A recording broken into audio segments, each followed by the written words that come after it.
Hello and welcome back everyone. This is a very short video, and in this video I am talking about what is panmictic population. Panmictic comes from panmixia, that means random breeding. What is panmictic population? Population in which random breeding occurs.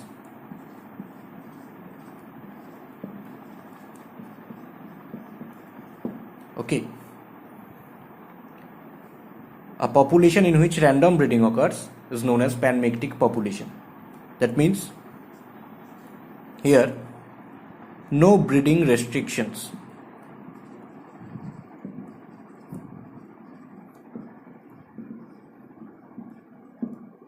Okay.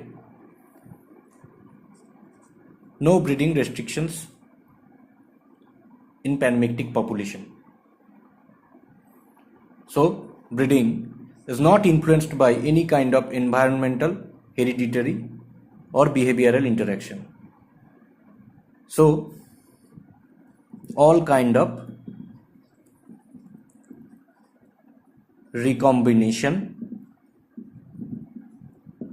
is possible in this population. So, that's the basic idea about panmictic population.